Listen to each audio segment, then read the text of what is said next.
Motivational സ്പീക്കറായും ഗായികയായും പ്രഭാഷകയായും ഇതിനോടകം ജനമനസ്സുകളിൽ ഇടം പിടിച്ച വ്യക്തിത്വമാണ് റിൻഷ. നിരവധി വേദികളിൽ ഉദ്ഘാടകയായും അതിഥിയായും എത്തുന്ന റിൻഷയുടെ ജീവിതം പുരസ്കാരങ്ങളാൽ സമ്പന്നമാണ്. റിൻഷ എന്ന പ്രതിഭയ്ക്ക് ലഭിച്ച ഏറ്റവും വലിയ അംഗീകാരമായിരുന്നു മുൻ ഇന്ത്യൻ രാഷ്ട്രപതി രാംനാഥ് കോവിന്ദിൽ നിന്ന് ഏറ്റുവാങ്ങിയ നാഷണൽ അവാർഡ്.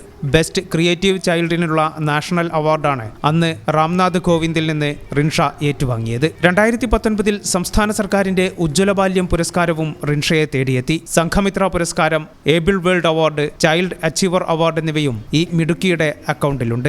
ദേശീയ ബാലശാസ്ത്ര കോൺഗ്രസിൽ പങ്കെടുത്ത ആദ്യത്തെ കാഴ്ചപരിമിതിയുള്ള യുവ ശാസ്ത്രജ്ഞ എന്ന ചരിത്ര നേട്ടവും റിൻഷയ്ക്ക് സ്വന്തം. അന്നത്തെ ഉപരാഷ്ട്രപതി വെങ്കയ്യ നായിഡു റിൻഷയുടെ ഈ നേട്ടത്തെ പ്രത്യേകം എടുത്ത് അഭിനന്ദിച്ചിരുന്നു. ലോകാരോഗ്യ സംഘടന സംഘടിപ്പിച്ച കോൺഫറൻസിൽ കാഴ്ചപരിമിതിയുള്ളവർ നേരിടുന്ന വെല്ലുവിളികളെക്കുറിച്ചും അവർക്ക് വേണ്ട മാറ്റങ്ങളെക്കുറിച്ചും റിൻഷ സംസാരിച്ചു. വിദേശ പ്രതിനിധികളടക്കം പങ്കെടുത്ത വേദിയിൽ തന്റെ ശബ്ദം ഉറച്ച സ്വരത്തിൽ കേൾപ്പിക്കാൻ ഈ കൊച്ചു പ്രഭാഷകയ്ക്കായി. സംസ്ഥാന സ്പെഷ്യൽ സ്കൂൾ കലോത്സവത്തിലും ജില്ലാ ഉപജില്ലാ തലങ്ങളിലും മാപ്പിളപ്പാട്ട്, പദ്യം ചൊല്ലൽ, ലളിതഗാനം എന്നിവയിൽ റിൻഷ വിജയിയാണ്. ദർശന ടിവിയിലെ പ്രശസ്ത റിയാലിറ്റി ഷോ ആയ കുട്ടിക്കുപ്പായം സീസൺ 3 സെമി ഫൈനലിസ്റ്റ് ആയിരുന്നു. സ്വന്തമായി അകക്കണ്ണിന്റെ വെളിച്ചം എന്ന പേരിൽ ഒരു മാഗസിനും റിൻഷ പ്രസിദ്ധീകരിച്ചിട്ടുണ്ട്. പരിമിതികൾ വെറും വാക്കുകൾ മാത്രമാണെന്ന് തന്റെ ജീവിതം കൊണ്ട് തെളിയിക്കുകയാണ് ഈ കൊച്ചുമിടുക്കി. തനിക്കു ലഭിച്ച വെളിച്ചം മറ്റുള്ളവരിലേക്ക് കൂടി പകരാൻ പ്രഭാഷണങ്ങളിലൂടെയും പാട്ടുകളിലൂടെയും റിൻഷയുടെ യാത്ര തുടരുകയാണ്.